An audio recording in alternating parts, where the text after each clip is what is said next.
अगर मुझे कुछ होता है तो कारण कहीं ना कहीं पवन सिंह होंगे जी।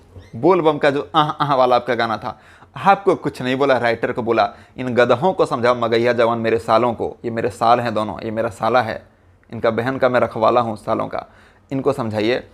नमस्कार, कैसे हैं आप लोग। आज एक कॉल रिकॉर्डिंग मैंने सुना, दयाशंकर ओझा नाम के चैनल पर वो कॉल रिकॉर्डिंग अपलोड किया गया है जी। उस पर मुझे मारने के बारे में बोला जा रहा है कि महेश पांडे ज़्यादा दिन नहीं जिएगा। हाँ, मतलब भोजपुरी में बोल रहा है, बट मैं तो हिंदी में बोलता हूँ। सो बोला एक बात बताऊँ महेश पांडे के बारे में। सबसे पहले तो वो जाति पाति की बात कर रहा था कि ब्राह्मण और राजपूत में क्या अंतर है। ब्राह्मण और राजपूत में कोई अंतर नहीं है। मतलब या तो आप जातिवाद कर रहे हो या तो आप जात पात नहीं मानते हो, दोनों में एक बात। क्या ब्राह्मण और राजपूत में शादी हो सकती है? आप बताओ, हो सकती है? नहीं, यानी कि जात पात आप मानते हो। और अगर आप नहीं मानते हो तो फिर ब्राह्मण, राजपूत या यादव या कोई भी जात में कोई भी अंतर नहीं होना चाहिए। मेरे हिसाब से इंसानियत पर विश्वास रखना चाहिए। एक और बात, आप बोलते हो ब्राह्मण, तो ब्राह्मण के लिए सब बराबर होना चाहिए, जैसे राजपूत वैसे ही यादव वैसे ही कोई और जात, क्योंकि सब लोग ब्राह्मण को प्रणाम करते हैं और सबको ही ब्राह्मण आशीर्वाद देते हैं। तो ब्राह्मण के लिए हर कोई, ब्राह्मण को गुरु मानते हैं लोग, तो ब्राह्मण का हर कोई कहीं ना कहीं जजमान या चेला होता है। तो हर किसी को, ब्राह्मण का नियम है, एक गुरु का नियम है कि हर किसी को एक नज़र से ही देखना चाहिए। सो ब्राह्मण के ऊपर ये जात पात लागू नहीं होता है जी। मैं समझाता हूँ। ये कह रहा था ये बंदा जो कॉल रिकॉर्डिंग वाला है कि ब्राह्मण और राजपूत में क्या अंतर है। सो मैंने ये आपको समझा दिया। सबसे पहली बात, इनका कहना है कि आप ब्राह्मण हो तो राजपूत का सपोर्ट करो। दयाशंकर ओझा भी ब्राह्मण है जी। सो यार बंदा, एक तुमको एक बात बता रहा हूँ, सुनो। मेरे बारे में बोला कि नहीं बचेंगे ज़्यादा दिन, नहीं जिएंगे ज़्यादा दिन महेश पांडे जी। सो सबसे पहली बात कि हो सकता है मार दो। तुम कह रहे हो कि पवन सिंह के आदमी हो या पवन सिंह, जो भी लोग आ रहे हैं ना मेरे खिलाफ, इस तरह का पोस्ट भी हमने देखा। एक आरके करके कुछ फेसबुक पर था, वो सारा स्क्रीनशॉट हमने रख लिया है। ऐसा कोई भी पोस्ट करता है तो मेरे पास स्क्रीनशॉट आ जाता है, उसको मैं सेव करके मेरे भाई के पास जमा कर देता हूँ कि कल दिन अगर मुझे कुछ हो जाए तो ये सारा जो है अपने पास संभाल के रखो, क्योंकि कहीं पे तो देना पड़ेगा ना। तो सारे लोग पवन सिंह के ये फैन हैं या पवन सिंह के आदमी हैं या पवन सिंह के सुपारी किलर हैं, ये पवन सिंह जानते होंगे, मुझे नहीं पता जी। सो मुझे कुछ होगा तो डेफिनेटली वो पवन सिंह के तरफ से ही होगा, अगर मुझे कुछ होता है तो। क्योंकि जितने लोग भी ये पवन सिंह के ही नाम लेकर के मुझे धमकी देते हैं, तो पवन सिंह जी आप पहले देख लीजिए कि वो आपके आदमी हैं या क्या हैं, आप कंट्रोल कीजिए उन लोगों को। सबसे पहली बात, मैं तो अगर मुझे कुछ होता है तो कोई बात नहीं, पवन सिंह मुझे कुछ भी करवा सकता है, ये मुझे पता है। वो अगर चाह लें तो मुझे कभी भी मरवा देंगे। बहुत बड़े और बहुत पहुंच वाले आदमी हैं, तो वो मुझे पता है। लेकिन इसका मतलब क्या मैं सच बोलना छोड़ूं?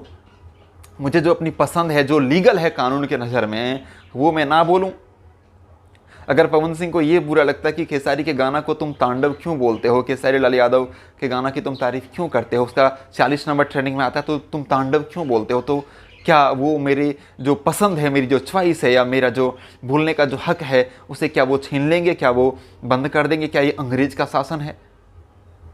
तो भाई फिर ऐसा जिंदा रह के क्या फ़ायदा? अगर किसी से डर के जो मुझे पसंद है, मैं अगर खेसारी लाल का कोई गाना आया, मुझे तारीफ़ करने का मन करता, मुझे पसंद है और मैं ना कर सका किसी से डर के, कानूनन वो लीगल है, लेकिन किसी के डर से, मतलब अभी भी मैं अंग्रेज़ों वाला गुलामी में जी रहा हूँ, तो ऐसी ज़िंदगी का क्या करना? मार ही दो, लेकिन मुझे मारने के बाद पवन सिंह अपने घर में नहीं रह जाएंगे, उनको भी जेल जाना पड़ेगा। और जितने ये सारे लोग जो तुम लोग पोस्ट कर रहे हो ना, ये सारे के सारे जेल जाना ही पड़ेगा। खैर मुझे फ़र्क नहीं पड़ता, मैं तुम लोगों को समझा नहीं रहा हूँ, बस बता रहा हूँ। और मुझे कुछ भी कल दिन होता है तो उसका रीज़न पवन सिंह सीधा सीधा जोड़ेगा, सीधी बात है। मुझे ज़रूरत पड़ी तो मैं एक नोटिस भी करवा, जो है वो क्या बोलते हैं उसको, मतलब अपने सिक्योरिटी के तौर पे एक डायरी, हाँ डायरी जो है वो मैं थाने में करवा के रख दूँगा। इस बंदे का जो कॉल रिकॉर्डिंग है, इसका नंबर भी मिल चुका है। सो इस तरह का जो है वो कॉल रिकॉर्डिंग वायरल हुआ कि महेश पांडे नहीं जिएगा ज़्यादा दिन। तो भाई मार दो, ठीक है, मार दो मुझे, उसके बाद तुम अपने घर पे आराम से रहोगे, पवन सिंह अपने घर पे आराम से रहेंगे, अच्छी बात है। लेकिन मैं कभी भी झूठ नहीं बोलूँगा, मैं हमेशा सच बोलने के लिए जाना जाता हूँ, सच बोलूँगा जी। एक बात और, पवन सिंह जी ने कुछ समय पहले कहा था कि तुमको जो पसंद आता है उसके बारे में तुम तारीफ़ करो जी, बस तुम मेरे बारे में मत बोलना। तो उसकी ही तो तारीफ़ किया जो आपको बर्दाश्त नहीं हुआ ना, तांडव वाली बात। तो यार हद हो गई, मतलब आप क्या बोलते हो, आप क्या करते हो। कभी उन लोगों के खिलाफ आपने कभी नहीं बोला लाइव आकर के जो खेसारी लाल यादव को गरियाते हैं।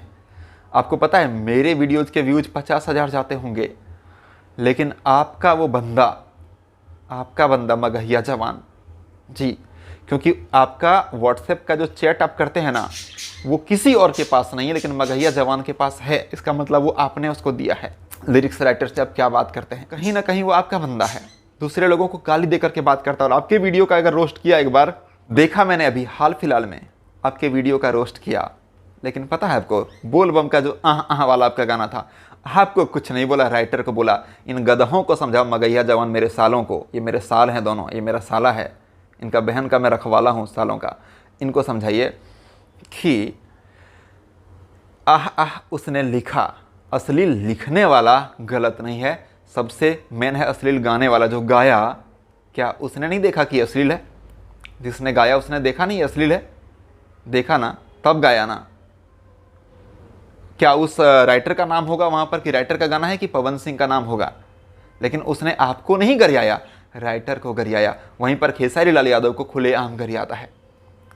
तो वो इतना गाली खेसारी लाल को देता है आपका बंदा, उसके बावजूद भी खेसारी लाल ने आज तक कभी ऐसा कुछ नहीं बोला, ऐसा नहीं बोला लाइव आकर के। लेकिन आप तो सीधा हिसाब करूँगा, ये करूँगा, फिर एक बार बोलते हैं कि लगे रहो, कुछ नहीं उखड़ेगा तुमसे मेरा, चालू रहो। फिर आपका बंदा लोग सारा पागल हो जाता है। ठीक है, मैं इसको गोली मार देंगे। दिल्ली में कौन कौन रहता है पवन भैया का फ़ैन, तैयार हो जाओ। मतलब इस तरह का, जहाँ मिलेगा मार दो, इस टाइप का जी। इन सब का खैर स्क्रीनशॉट हमने ले रखा है, जिसने भी किया है जी। सो बता दें कि भाई सबसे पहली बात कि मैं गलत कहाँ हूँ, मैं गलत नहीं हूँ। मैं सच बोलने के लिए जाना जाता हूँ। मेरे सच्चाई को झुठला दो ना, जो मैं बोलता हूँ उसको झुठला दो, या कानून के नज़र में मुझे गलत साबित कर दो ना, कर दो साबित गलत, तब मैं मानूँ कि नहीं आप सही है, मैं गलत हूँ। कर दीजिए ना, केस कीजिए मेरे ऊपर, मुझे गलत साबित कीजिए। नहीं कर सकते तो डरा करके मुझे शांत करना चाहते हैं, तो डर के शांत होने का मतलब मर जाना होता है। सो ऐसे भी मैं मर जाऊंगा, और आप मुझे गोली मरवा देंगे तो भी मैं मरूंगा। तो कोई बात नहीं, आप गोली मरवा दीजिए, मुझे मरवा दीजिए जी। और जी जितने भी हैं दर्शक या जो भी मीडिया वाले या बाकी लोग या पुलिस प्रशासन, अगर मुझे कुछ होता है तो कारण कहीं ना कहीं पवन सिंह होंगे जी। Thank you.